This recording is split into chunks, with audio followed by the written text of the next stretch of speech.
iniciar. Deixa eu apresentar também a minha tela.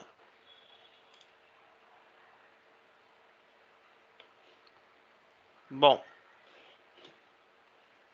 deixa eu maximizar aqui e botar aqui minha apresentação para vocês.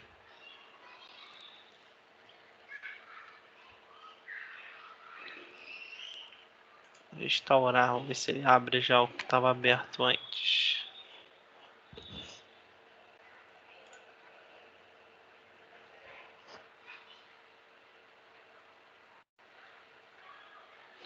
Não abriu o e-mail da minha mãe, ó. Sair.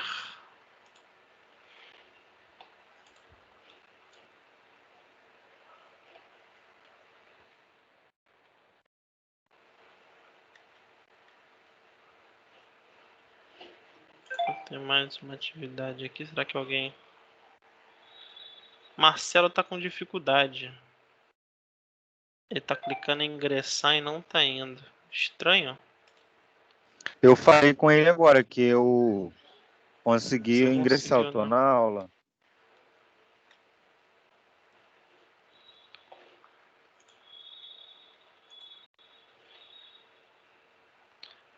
Bom, eu tenho que apresentar isso aqui.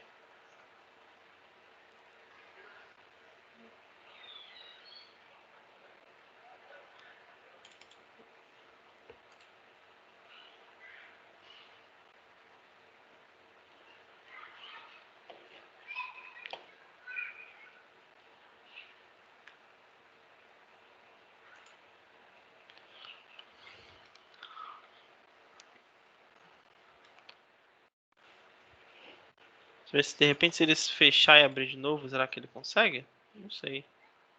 Deixa De eu ver. repente, pode ser isso. Deixa eu mandar aqui uma resposta para ele.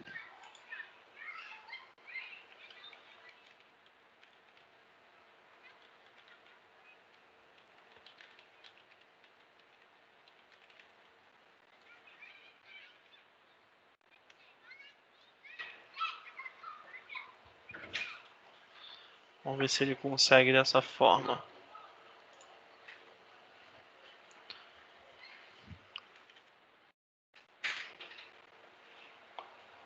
Que talvez não seja só ele que não esteja conseguindo, né? Assim como você não estava, de repente mais gente não está conseguindo também. E a preocupação é essa. Sim, eu mandei mensagem até para o pessoal que eu tenho contato, avisando que eu só ia criar um link para poder colocar lá. É estranho, cara, muito estranho. Mas eu, por exemplo, eu estava tentando pelo computador e eu não conseguia, né? O link não aparecia para vocês. Eu fui para o celular. Para o celular também não consegui criar. Aí voltei pro computador. Tentei de novo. Aí até que eu estava tentando nos dois ao mesmo tempo. Aí eu tentei agendar para um minuto na frente para ver se aparecia. Também não apareceu. Aí eu tentei a mesma coisa que eu estava tentando no início e agora foi. Então, a internet que tá de mal comigo aí, não é possível. Bom, vamos esperar mais um minutinho aí, vamos ver se ele consegue, senão a gente avança aqui, vai ficar gravado pelo menos. Tá aqui o pessoal, vamos ver. O professor, o problema é o seguinte, que muita gente só usa a plataforma pelo celular a gravação só abre no computador. Aí ainda tem isso, né? Seria interessante a gente pegar essas gravações e botar então em algum outro lugar, né? Você coloca elas no YouTube. Eu consigo fazer No esses teu canal, downloads? professor, no YouTube, não tem como não? Deixa eu ver aqui se eu consigo pegar essas gravações, né? Será que eu consigo fazer os downloads das gravações? Vamos ver aqui. Eu acho que consegue sim, porque no meu computador aparece para fazer o download, só que eu não consigo baixar ele no meu computador. Será que aqui tem? Vamos ver.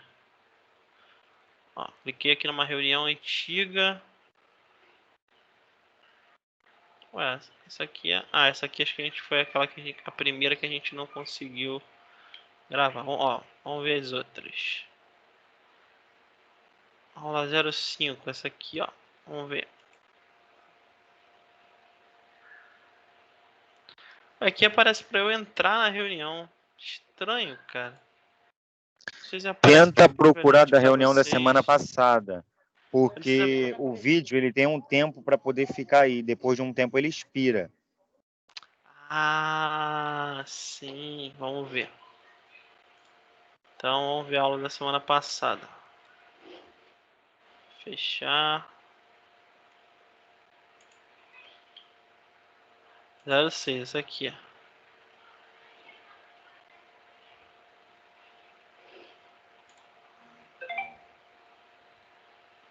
Foi essa daqui, ó.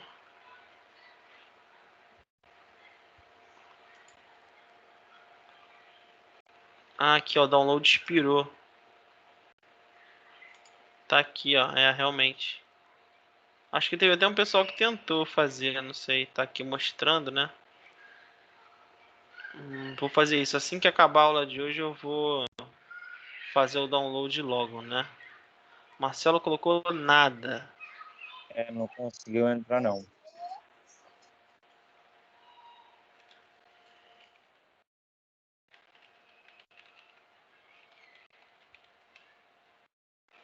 Cara, que loucura isso. Complicado. Pera aí, vamos tentar então uma gambiarra aqui. Já sei o que eu vou fazer. Tomara que a minha internet dê conta. Eu vou mandar um link para ele Professor, se convidar ele para ele entrar, não aparece, não? Vamos tentar aqui isso também. Pera aí. Vou fechar aqui. Vamos convidar mais opções. Aqui, ó. Mostrar participantes. Sugestões. Gabriel, solicitar para entrar. Cliquei aqui, ó. Vou convidar todo mundo. Vamos ver se já aparece para ele aí. Tem a galera que tá offline, então ela nem tenta, tá vendo? Mas tá tentando aí agora. Geralmente as aulas do senhor só ficam umas 6 pessoas. E tem bastante gente aí para poder, como aluno no caso. Tá vendo? Nada. Mas já sei o que eu vou fazer. Eu vou abrir aqui. Opa, Marcelo, chegou? Chegou, tá me ouvindo, Marcelo? Fala aí comigo. Pelo amor de Deus. Acho que sim, né? Eu acho que agora foi. Apareceu a foto dele aqui. Eu acho que agora vai. Marcelo, eu só não tô te ouvindo, cara. Eu não sei se tá só ligando. Eu não tô te Boa ouvindo noite, não, professor. Marcelo. Ah, foi. Graças a Deus. Foi. Cara, a gente tá tomando a Porque surra, né, cara? eu tava até então eu tava tentando botar aqui pelo PC, sabe, pelo computador, Uhum. que até ontem tava funcionando no computador e agora no computador não tá indo, só no celular, entendeu? Fica tranquilo, cara, porque eu também tomei uma surra aqui, tá? Fiz o mesmo processo que Porra. você. Fui pro computador, voltei pro celular, do celular fui pro computador de novo. E até que foi, né? Então eu não sei, de repente é hoje que tá com problema, enfim. Vamos que vamos. Eu Valeu, boa noite a vou. todos.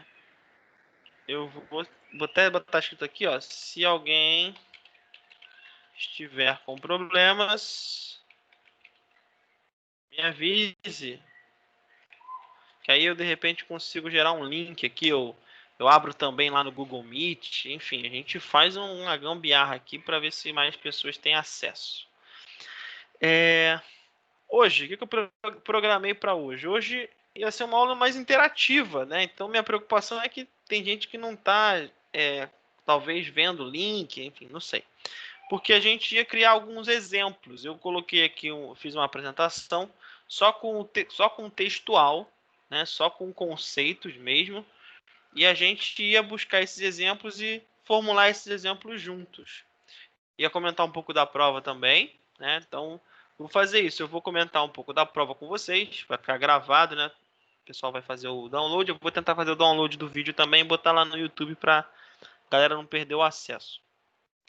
E a gente vai avançando aqui até um determinado momento, tá? Não vou terminar aqui não. a gente continua na próxima aula, que aí eu resgato o que foi e termino, né? São só tipos de fluxos migratórios. Não é nem um bicho de 7 cabeças, muito pelo contrário. Essas definições todas que eu peguei aqui, eu peguei de livros didáticos, inclusive. Óbvio que algumas eu tive que rebuscar um pouco mais para atender a gente.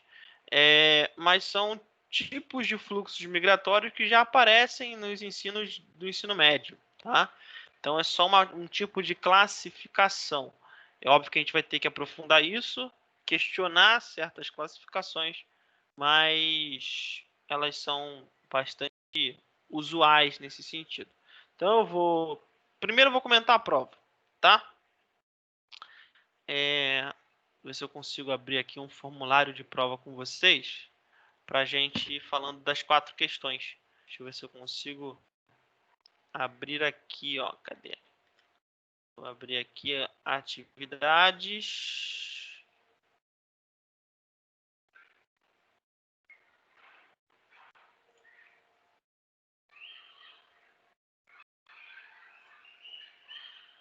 Atividades. Abre, meu querido. Vamos ver se está aqui em trabalhos. Esse computador é Lentium. Aqui. Vou pegar uma aqui que vocês... Um aqui de um aluno que não fez, por exemplo. A Juliana, que está aqui só de... Aliás, não, vou pegar uma do Gabriel aqui, ó. Tá? Só para eu ver as questões. Então, galera, é o seguinte. A gente fez uma prova com 4 questões. Óbvio que algumas questões eram binadas, né? Tinha A e B. Então, em geral, questões discursivas sobre as questões de fluxos migratórios. Peguei questões que foram objeto de prova, né? Foram questões de provas de acesso de concursos e exemplos dessas questões e criei questões em cima disso. Para minha grata surpresa, vocês foram muito bem. Quer dizer, não foi uma surpresa, né? Que eu estava esperando vocês irem mal, não é isso? Mas as respostas de vocês foram bem embasadas. Inclusive, vocês podem reparar, quando vocês receberem essa correção, e vocês vão receber por aqui, daqui a pouco, só esperando vocês. Vocês já conseguem ver pela... Oh, meu Deus, tá ruim hoje. Pelo sistema, não já? Vocês já viram a nota, não já viram? Ou não? Eu vi, me deixou com 9,5, podendo me dar mais meio ponto. Calma aí, vamos falar desses meio ponto, mas vocês já conseguem ver no sistema, não já? Sim. Beleza. Em avaliações, né, professor? Isso. Você vai ver lá, eu já tinha lançado, o Christian me alertou disso, aí eu voltei, lancei de novo. Aí acho que só na segunda vez que eu lancei que apareceu. Eu até criei um aviso lá no Google Sala de Aula. Eu não sei quando vocês mesmo. Eu não sei quando vocês acessaram pela segunda vez. Você acessou logo depois que eu botei o aviso, Christian? Porque de repente demora um pouquinho também, enfim. Mas agora vocês já conseguem ver. Eu acessei foi de madrugada, eu consegui ver. Demora um pouquinho. A tendência é demorar um pouquinho só. Então, quando você falou que você não estava conseguindo ver, eu, vou ter algum problema aí. Aí fui lá e lancei de novo e aí da segunda vez foi. Tá bem. E aí é o seguinte, foram 4 questões. As questões, elas pediam uma análise de certas informações. E, para minha surpresa, como eu estava falando, a análise de vocês foi bem robusta. Vocês se dedicaram, de fato, na análise, né? Eu estava preocupado que vocês demoraram até o último dia, praticamente, para me entregar isso. Mas entregaram um trabalho de qualidade. Para alguns alunos, vocês vão ver aí nas respostas, ninguém acertou tudo. Ninguém. Não teve, de fato, um 10. Eu fiz algo diferente nessa avaliação, que foi o seguinte. Para alguns alunos, em determinadas respostas, eu dei pontos até a mais.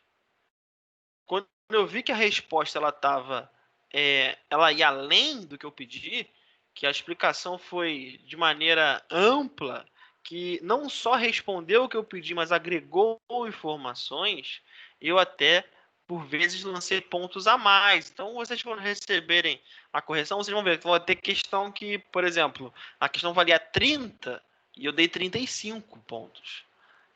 Então, isso aconteceu. Eu fiz algo diferente, algo que não estava planejado, mas que foi uma medida que eu achei interessante, tendo em vista o que vocês apresentaram.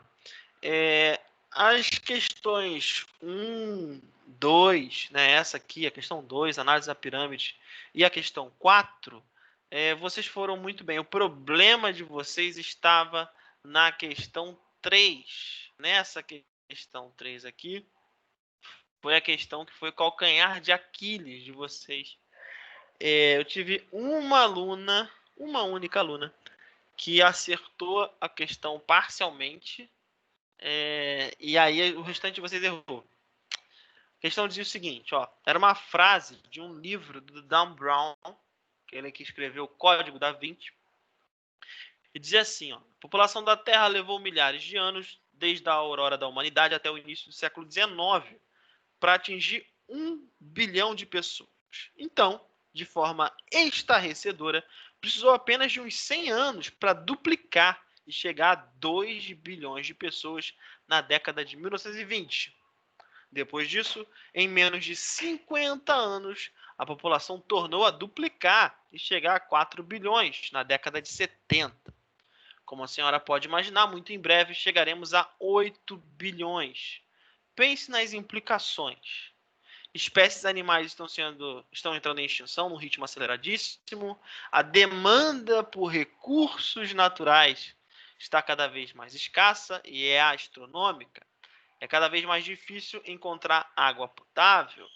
E aí vem, né, Brown, Dan, o nome do livro é Inferno. Tem aí a editora de São Paulo, a editora Arqueiro, foi de 2013. Aí vinha enunciado, diz assim, a fala do personagem no trecho citado ilustra o ponto de vista defendido por uma teoria demográfica. Nomeie essa teoria, explique o ponto de vista dela e depois você vai falar da teoria que é contrária a ela. Aqui, muitos de vocês se equivocaram e tentaram falar que era a teoria neo-malthusiana ou a teoria eco-malthusiana. A teoria, para quem colocou a teoria eco-malthusiana, eu até dei uma colher de chá.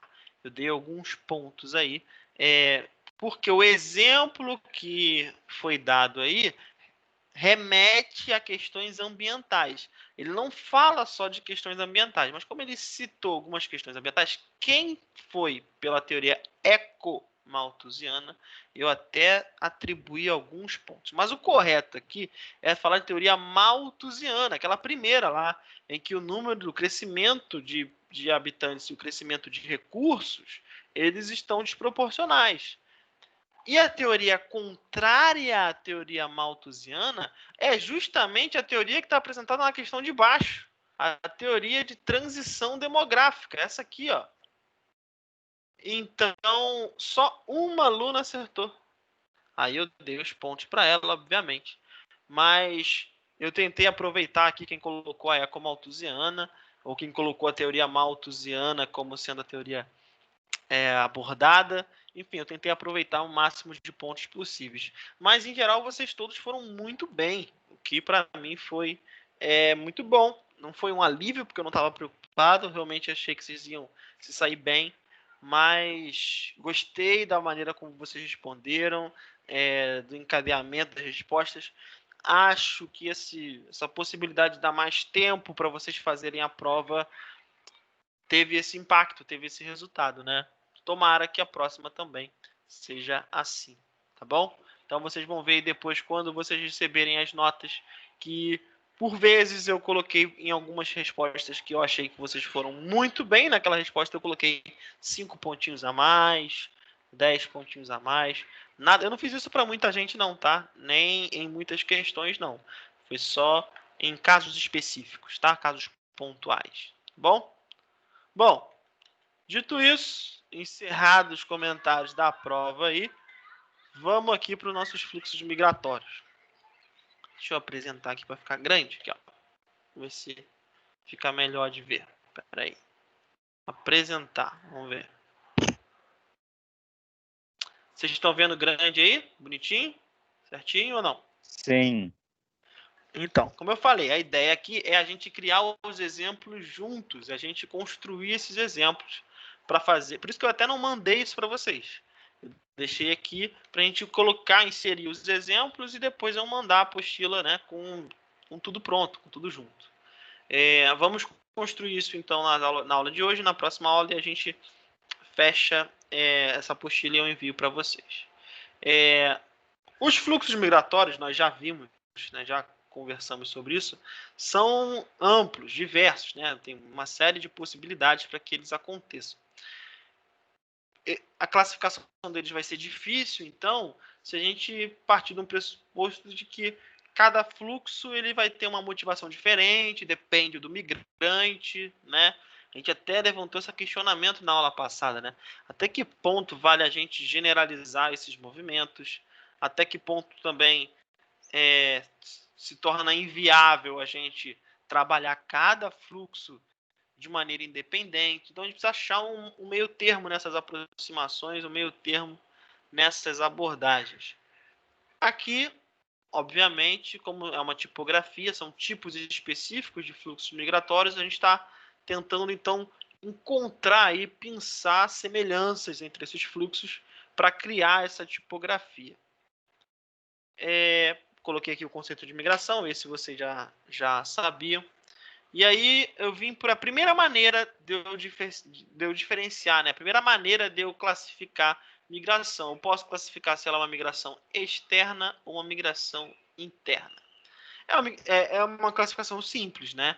Eu vou até retornar aqui, trazer aqueles conceitos, aquelas palavrinhas que eu falei lá no primeiro ciclo da nossa disciplina, né? Emigração, imigração, né? Então, conceitos que a gente já falou antes. Então, a primeira que eu trouxe, uma maneira de classificar os fluxos migratórios é entender a escala em que eles acontecem. Eles acontecem dentro do mesmo recorte territorial? Eles acontecem fora desse recorte? Então, essa é a primeira maneira, simples, né? Muito simples. A gente vai ver também aqui que, às vezes, a gente pode classificar um desses fluxos migratórios a partir de diferentes possibilidades. Eu posso classificar ele de acordo com a escala em que ele acontece, posso classificar de acordo com o indivíduo, com a motivação do indivíduo, posso classificar de acordo com o tempo que esse fluxo acontece, né, a escala temporal. Então, existem maneiras diversas de eu classificar esses fluxos. Qual é a maneira mais adequada? Não sei. A maneira mais adequada é a maneira mais adequada para sua escala de análise, né? Para o que você está usando, para o seu objeto de estudo. Então, para determinados assuntos, vai ser interessante eu levar em consideração os fluxos migratórios em escala regional. Para outros estudos, talvez seja mais interessante eu trabalhar com uma escala nacional e internacional, como é o caso do exemplo, ou trabalhar a perspectiva do grupo, qual é o grupo que está fazendo o fluxo, ou trabalhar a perspectiva temporal. Então, tudo isso depende do estudo que eu estou traçando, depende do meu objetivo. Então, nós temos aqui são possibilidades, né? A gente vai adequar essa possibilidade porque a gente precisa, vai usar ela porque nos é interessante. Então, eu coloquei ali, a migração externa, também chamada de internacional, é quando indivíduos se deslocam para outros países, né? Nesse caso, se a gente for analisar a nossa perspectiva de uma pessoa que sai do país, ela está emigrando, né? Está indo para o exterior, então uma migração externa, né? As principais causas são busca de melhores condições de vida ou mesmo por motivos de trabalho, estudo, intercâmbio. Pode ser também uma rede social, né? A gente falou na aula passada, né? Conhecidos em um outro local, desfrutando de melhores condições de vida que vão influenciar essas pessoas a tentarem esse movimento também. Já a migração interna ocorre dentro do território nacional, onde as pessoas podem migrar de cidades ou de estados em busca de melhores condições de vida também, trabalho, educação, saúde, né? Os fluxos podem ser, a motivação podem ser as mais variadas. Então, aqui eu estou levando em consideração a escala. É dentro do mesmo estado, dentro do mesmo recorte, dentro do mesmo território, migração interna. Ela rompe o limite, ela rompe a fronteira, ela excede a fronteira, é uma migração externa. Simples e fácil, suave, não é isso? Tranquilo essa aqui? Posso passar para a próxima? Como é que tá aí? Sim, pode passar. Suave, né? Tá, deixa eu ver se alguém... É porque alguém tá mandando mensagem aqui, eu não sei se é algum de nós que não tá conseguindo. Será? Peraí, deixa eu ver aqui. Não, acho que não. Tá. Vamos lá. Vou passar aqui para a próxima. Vou deixar o celular aqui na minha frente, que aí eu vejo se alguém está entrando. Migração temporária ou migração permanente. Aqui eu estou levando em consideração a escala temporal, né? Estou levando em consideração se esse fluxo ele é definitivo ou se ele vai apresentar uma migração de retorno em alguma escala temporal. Estou falando em alguma escala temporal, por quê? Porque dependendo dessa escala, ele vai ter um nome diferente, esse fluxo. A gente vai ver isso mais tarde, a gente vai ver isso daqui a pouco. Então, uma das maneiras de eu classificar os fluxos é através da duração deles. É um fluxo definitivo? É um fluxo temporário? Qual é a escala de tempo desse fluxo? Então eu posso levar isso em consideração. Eu sempre falo, quando eu falo de migração temporária, né, de migração ou permanente, eu também posso chamar a temporária de sazonal. Mas, inclusive, esse nome sazonal, ele é, teoricamente é um nome mais simples, muitas vezes ele não é o utilizado, é utilizado transumância, mas eu vou falar de transumância como eu falei lá depois. Mas o exemplo que cabe aqui, da gente falar de uma migração temporária ou uma migração permanente, é, por exemplo, o caso do sertanejo. Eu vou até voltar nesse exemplo depois, tá? O sertanejo nordestino que, em determinado momento do ano, dadas as condições climáticas, dada a seca do Nordeste, ele migra, ele sai da região para tentar a vida em outro local, mas a partir do momento em que o regime de chuvas retorna, ele volta para o seu pedaço de chão, ele volta para sua terra. Então, uma migração temporária. Ele só migra durante um período, depois ele volta. Então, migração temporária. No caso, uma migração permanente, obviamente, o nome já está dizendo, né? Ela é em definitivo, ele não tem intenção de voltar de maneira nenhuma. Deixa eu ver aqui, que mais gente falou aqui. Tô assustado com esse negócio que não tá aparecendo, cara. Isso é problemático. Não, eu acho que não é ninguém, não. Peraí.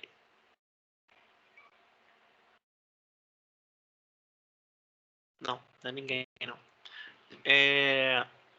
Então, escala temporal. Simplesmente escala temporal. Vamos voltar a falar de escala temporal depois. Aqui eu já começo uma questão um pouco mais complexa.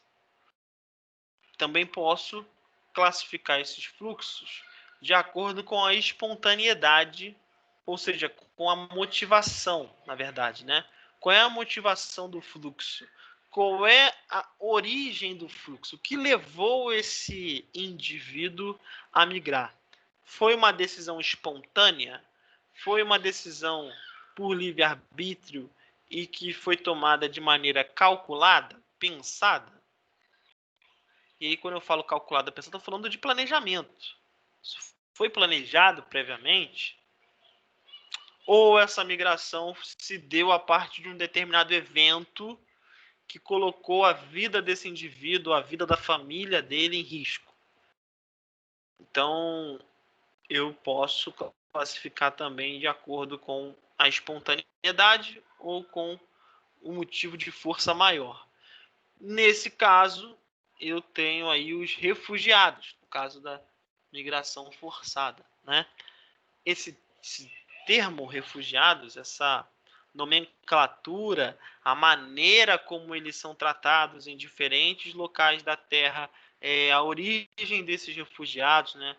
É pano para manga de muitos estudos, muitos estudos.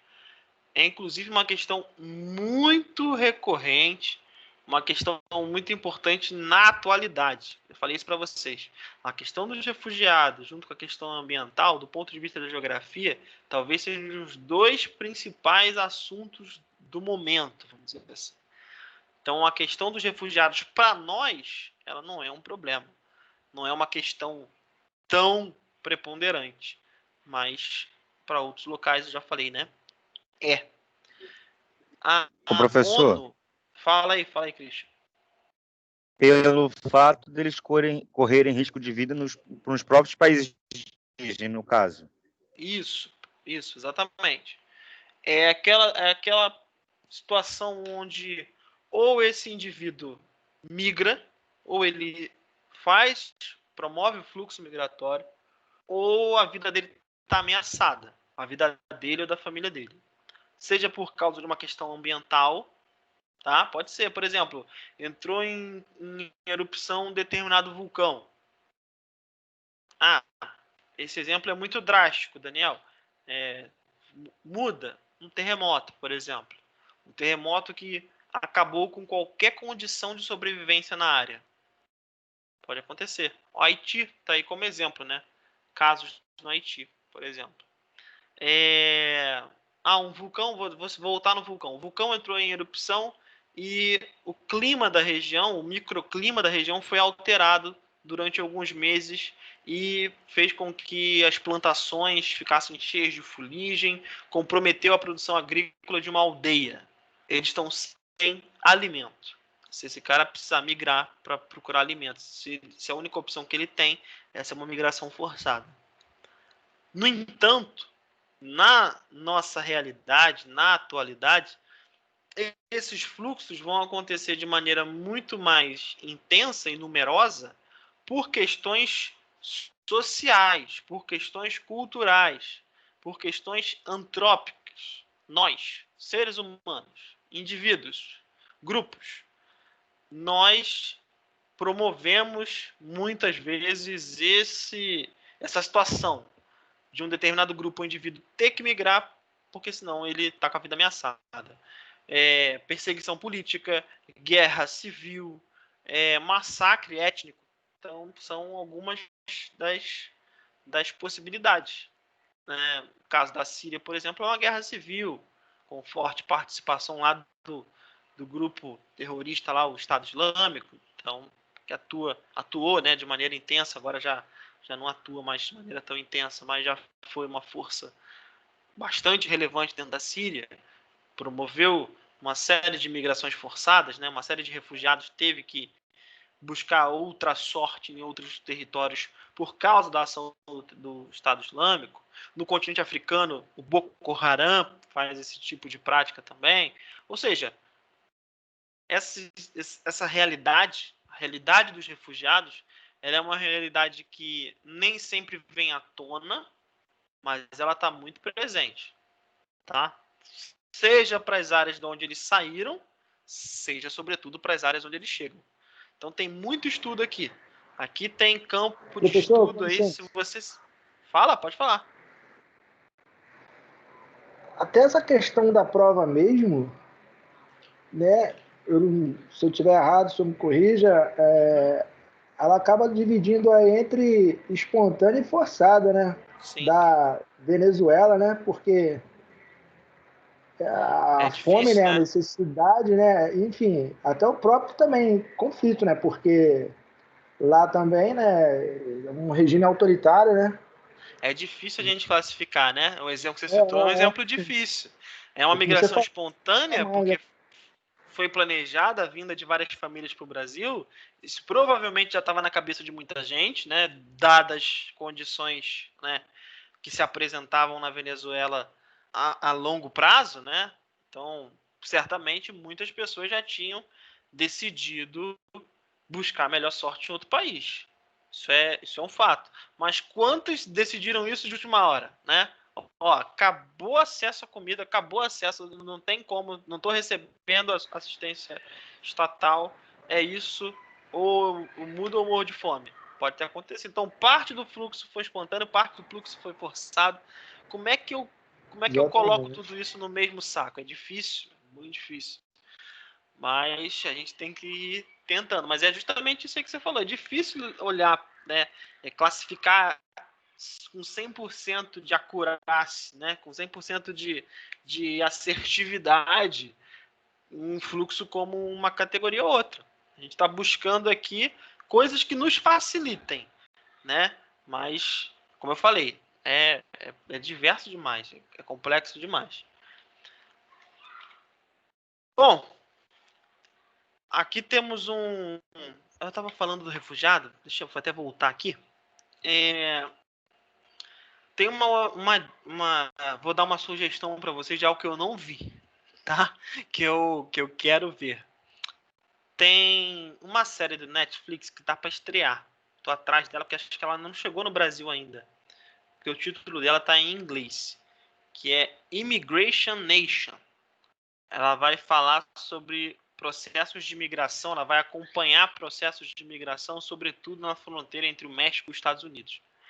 A série gravada, obviamente, lá nos Estados Unidos.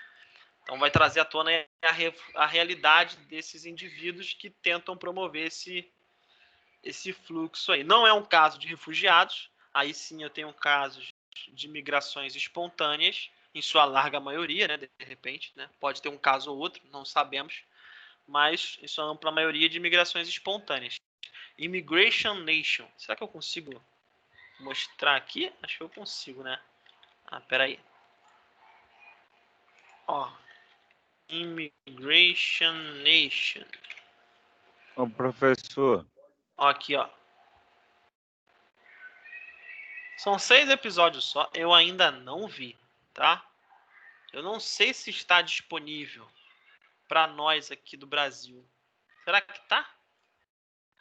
Deixa eu abrir aqui, ó. Eu quero dar a dica certa. Vai falando aí, Christian. Enquanto isso, eu vou abrindo aqui, vou vendo se está tudo bem, se está sendo mostrado aí. Mas vai falando, porque de repente eu já te respondo. Processo de migrações entre os Estados Unidos e qual outro país? O México. Estados Unidos e México. Immigration. Opa! Chegou. Moleque, já tenho aqui coisa para ver aí, ó, no final de semana. Ó, Immigration Nation. Professor de geografia é um negócio esquisito, né? A gente gosta de ver problema, a gente trabalha com problema o tempo todo. Aí tem o tempo vago aqui, a gente vai ver problema, né? Então, ó, Immigration Nation tá aí.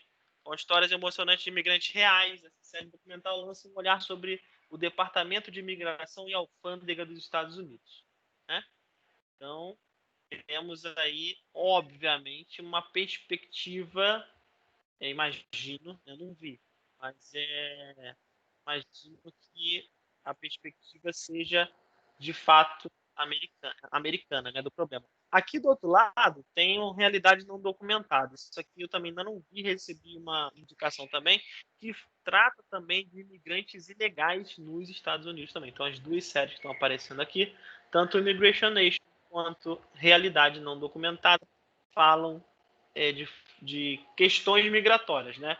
Uma é o Departamento de Imigração, sobretudo no governo Trump, e pessoas que conseguiram realizar o fluxo, fugiram aqui do Departamento de Imigração e estão lá de maneira ilegal, né? Então, temos aí, tá aí as sugestões, tá?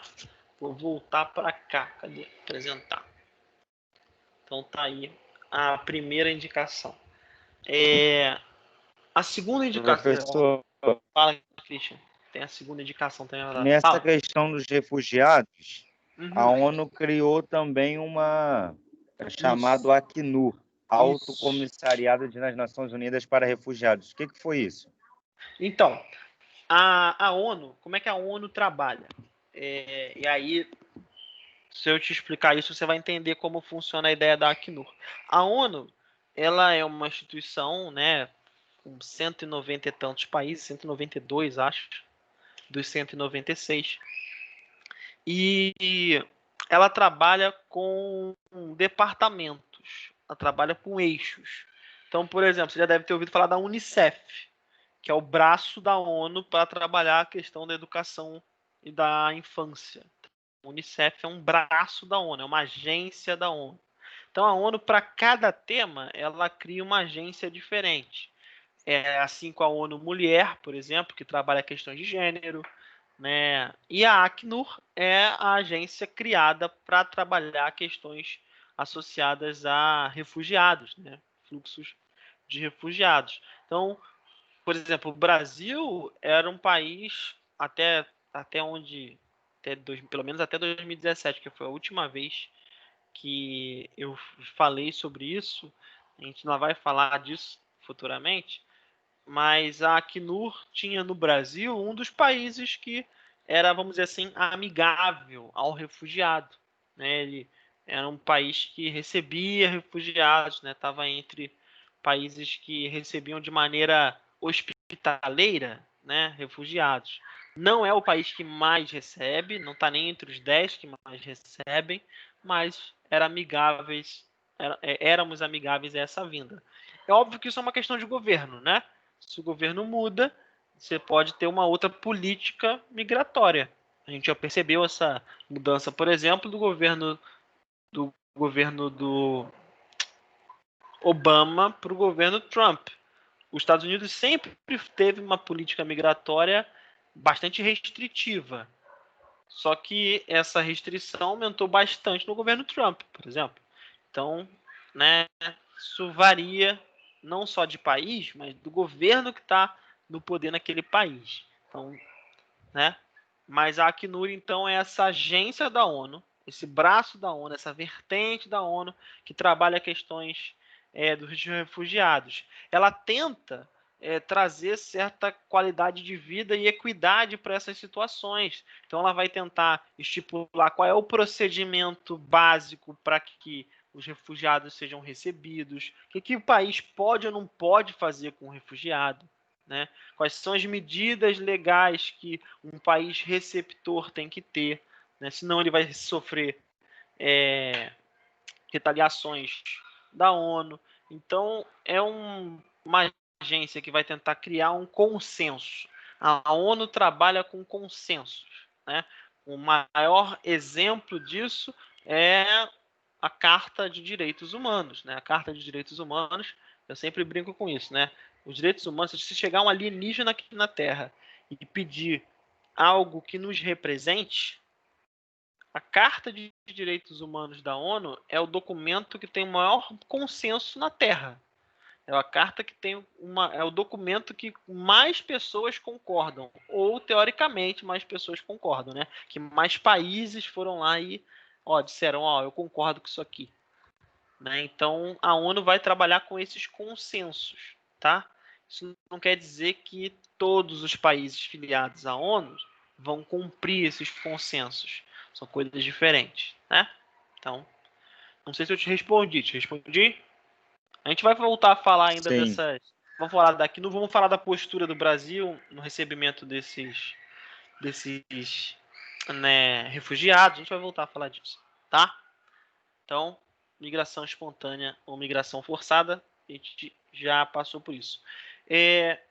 Antes de eu passar para o próximo e a gente, né, continuar o assunto, eu vou dar uma outra dica para vocês, só que ela não tem a ver com esse tópico específico, tá?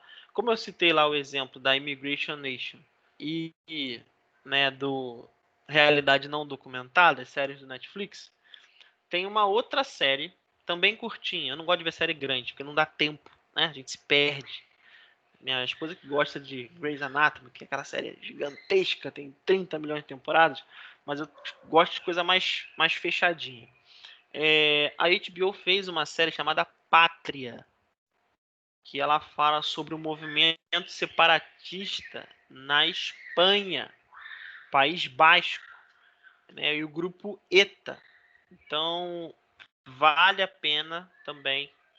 Eu gosto das produções da HBO, né? Vale a pena vocês verem, são sempre produções de qualidade, né? De investimento grande aí.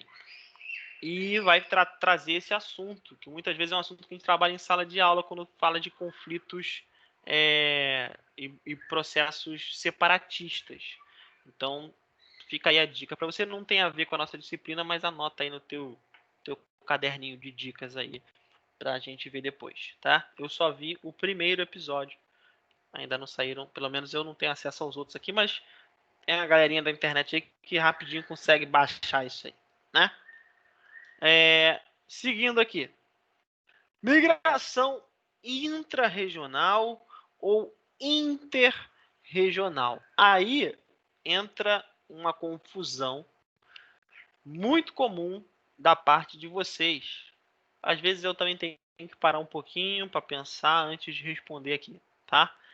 Intra e inter são prefixos muito parecidos, mas que significam coisas completamente diferentes. Aqui também é uma questão escalar, né? Uma questão de escala. Em qual é a escala do fluxo, né? Qual é a escala desse movimento?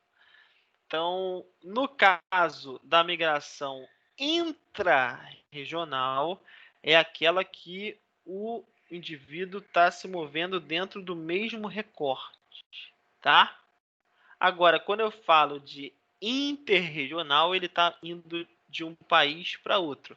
Lembra lá no início, quando a gente falou de migração externa ou migração interna? É a mesma coisa, só que aqui eu posso levar em consideração não só a escala do estado, como está dizendo aqui, né? A de um estado que vive. Eu posso levar em consideração também outros aspectos, outras divisões regionais. Basta que eu deixe isso claro. Basta que eu deixe isso claro no meu trabalho, deixe claro isso no meu artigo. Então, por exemplo, vamos trabalhar aqueles exemplos que eu falei que ia trazer, né, para a gente construir aqui. Vamos trabalhar, então, fluxos migratórios que aconteçam dentro da região metropolitana do Rio de Janeiro. Então, quais são aqueles fluxos que acontecem de maneira intrarregional, ou seja, fluxos que acontecem dentro da área metropolitana, e quais são aqueles que são interregionais, aqueles que são de fora da região metropolitana para dentro da região metropolitana. Então, essa é a minha escala de análise.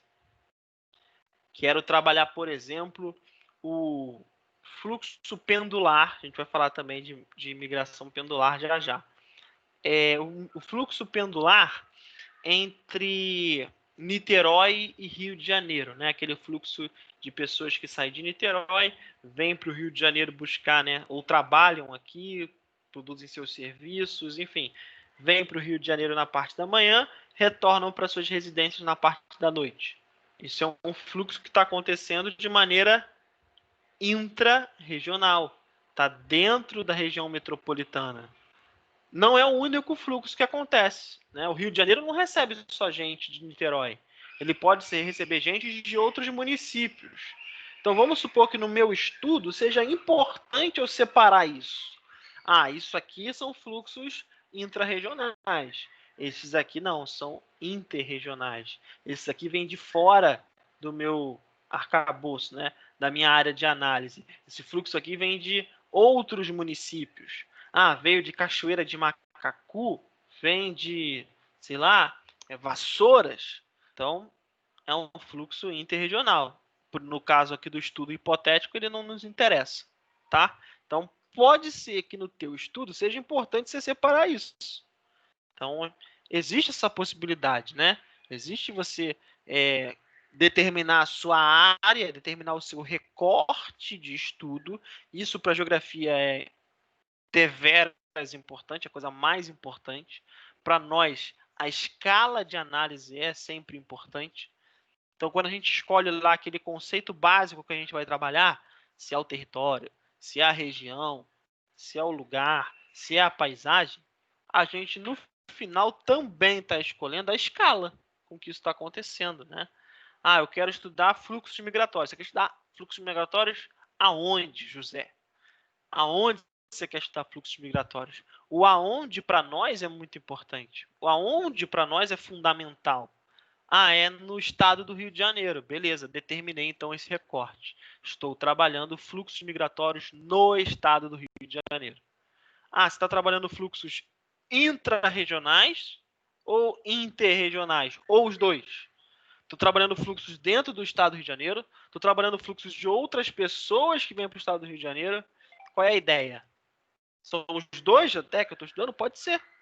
Então, determinar, eu acho que isso tem que ficar muito claro para vocês. Vocês precisam estar confortáveis na hora de fazer um artigo, na hora de fazer um trabalho, na hora de fazer uma análise.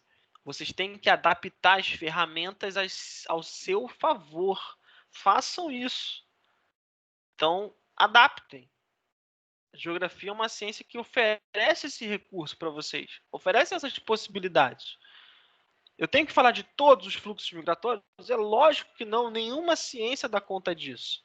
A gente até tenta fazer isso de maneira superficial. E eu falei isso com vocês, né? A geografia, talvez, a nossa principal vantagem, a nossa principal desvantagem é que, por vezes, a gente tende a ser generalista demais. A gente quer olhar o todo. Mas, se a gente olha o todo, o que é particular pode fugir. Então, a gente precisa assimilar isso bem. A gente precisa traçar uma linha aqui no meio e percorrer de maneira confortável. Quando for a hora de falar de maneira geral, falamos de maneira geral. Quando é a hora de aproximar, a gente precisa aproximar. Tá? Isso precisa ficar confortável para vocês. Beleza até aqui? Sim. Show. Suave? Tá. Temos alguns slides aqui ainda para frente. Eu não sei se vale a pena continuar, até porque meu tempo estourou. Mas 5 minutinhos mais, pode ser? 5 minutos? Posso avançar 5 minutinhos? Pode, professor, não tenho mais Ok. para aula, é só a tua mesmo. Tá, 5 minutos pelo menos, tá? Vamos voltar àquela migração pendular aqui, tá? Só para a gente fechar essa ideia, como eu já falei dela, vamos voltar aqui para ela. Então, migração pendular. Obviamente aqui a gente está remetendo ao pêndulo do relógio, né? Aquele movimento de ida e volta. Aqui entram em conflito uma série de concepções de diferentes autores. Mas o que é senso comum aqui? O que é, vamos dizer assim, senso comum não, mas o que é acordo, né? O que é de comum acordo quando a gente fala de migração pendular? É um fluxo de ida e de retorno. Esse fluxo vai acontecer em um curto espaço de tempo e também numa escala pequena. Obviamente, né? Seria num espaço curto de tempo, não dá tempo de você percorrer grandes distâncias, né?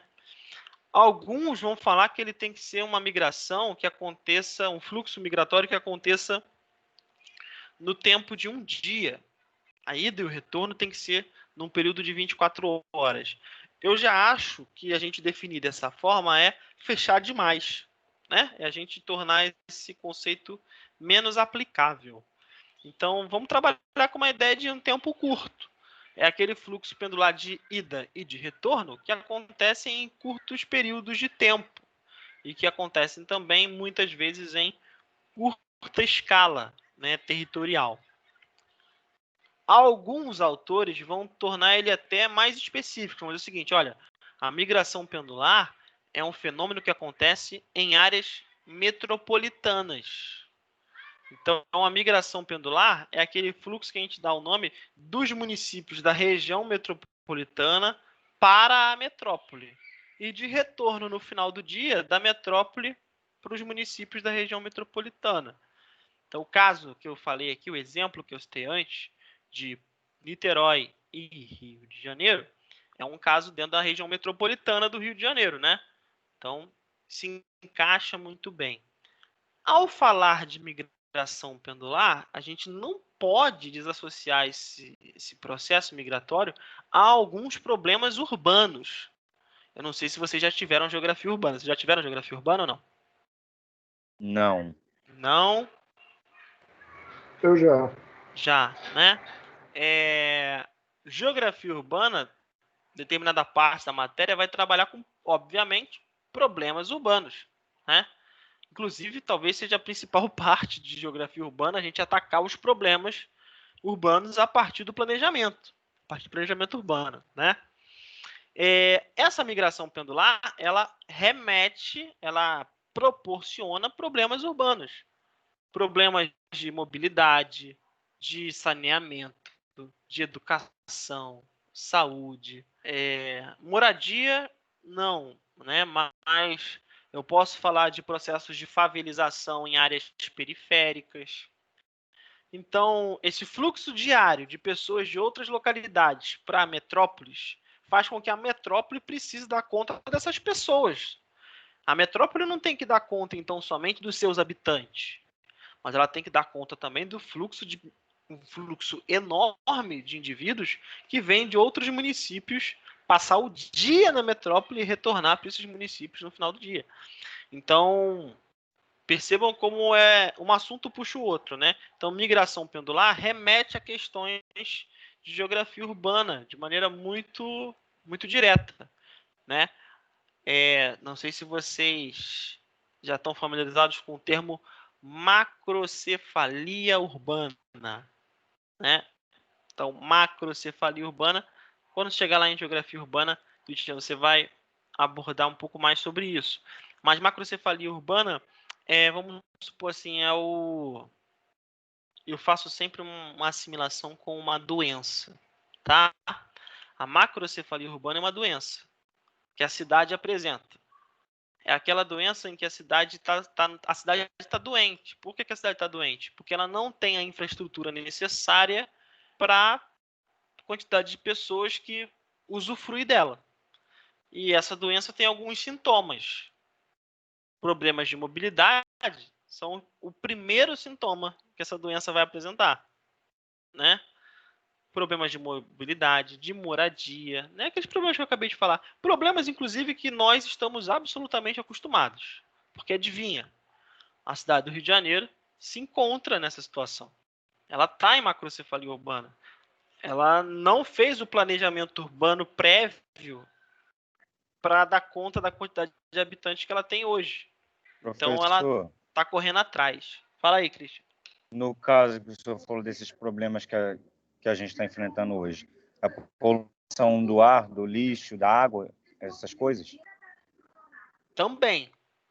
Mas quando eu falo de cidade, obviamente que essa poluição ela acontece, ela puxa aí problemas de saneamento, né? Coleta de lixo, né? Algumas áreas da cidade que não possuem serviço de coleta, de esgoto encanado, de água tratada, né? E isso vai puxar outros problemas, porque, por exemplo, o problema de saneamento puxa um problema de saúde, né? Então, se eu não tenho saneamento, eu tenho mais casos, mais doenças circulando na cidade. Se eu tenho mais doenças, eu tenho que investir mais dinheiro na área de saúde, ou seja, também se torna um problema econômico, e por aí vai. Um problema vai puxando o outro. Um problema é originado e, ao mesmo tempo, incentiva outros, né? Então, é um problema, é uma doença, eu costumo falar que é uma doença difícil de ser tratada, né? Para ser tratada, ela não dá para a gente tratar só um sintoma. A gente tem que tratar todos juntos, todos de maneira gradual. Não adianta, eu nunca vou conseguir resolver um problema em específico em cidades como essa. Então, não dá para resolver um problema só para depois tratar do outro. Então, nós estamos tendo agora, inclusive, eleições para prefeito, né? Qualquer um que fale que vai resolver um desses problemas em específico, olha, eu acho difícil. Acho muito difícil. Agora, se esse cara tem uma visão, ou essa mulher, né, tem essa visão, falei cara, mas, né, tô tentando falar no geral. Se esse indivíduo, se essa pessoa, né, ela tá proporcionando uma visão mais geral da coisa, né, múltiplas frentes de ação, ela tende a ter mais sucesso em resolver isso, tá? Então, é uma doença complicada. Eu faço essa associação com doença porque de fato existe uma questão de saúde chamada microcefalia. Eu até pauso os alunos, eu explico isso, porque muita gente na prova escreve errado. Fala lá que é microcefalia urbana. Não, é macrocefalia urbana. A microcefalia é um problema que advendo aí da questões do Zika, né, da Zika e da chikungunya, né, causou em fetos, né, que as mães foram contaminadas. Então, não confundir as duas coisas, por favor, tá? Na hora lá da prova, você colocar microcefalia, tá errado. É macrocefalia urbana. Cuidado, tá? Deu para entender? Migração pendular e como ela está associada a problemas urbanos? Então, beleza. Eu fui falando de alguns exemplos aqui ao longo do nosso caminho. O que eu vou fazer na semana que vem? Eu vou enxertar esses exemplos aqui, até aqui onde a gente falou. Vou trazer alguns estudos de caso, né? Tabela, né? E gráfico para a gente ver como isso acontece na prática, quais são realidades onde a gente pode aplicar isso. E eu vou continuar. Não tem muitos conceitos sobrando, não, tá? Tem mais 3 ou 4 só. Algo que é simples. Mas aí a gente continua na próxima aula, tá? Fechado? Valeu, professor. Queridos, beijo para vocês, se cuidem aí, qualquer coisa, sinal de fumaça, WhatsApp, enfim, a gente vai vencer a dificuldade tecnológica aqui de algum jeito, a gente vai dar um jeito, tá? Beijão para vocês, se cuidem Professor, aí. não esquece não, hein? Esqueceu o quê? Já esqueci. O De que eu tenho que baixar fazer? o vídeo e botar lá no Tá. YouTube. Não, beleza, eu vou fazer isso agora. Vou fazer logo quando. Assim que o vídeo subir, eu vou fazer o download. Fica tranquilo. Tá bom? Valeu. Ó, abraço, galera. Se cuida aí. Valeu, Boa professor. noite. Abraço. Abraço a Tchau. todos aí. Valeu. Valeu, boa noite.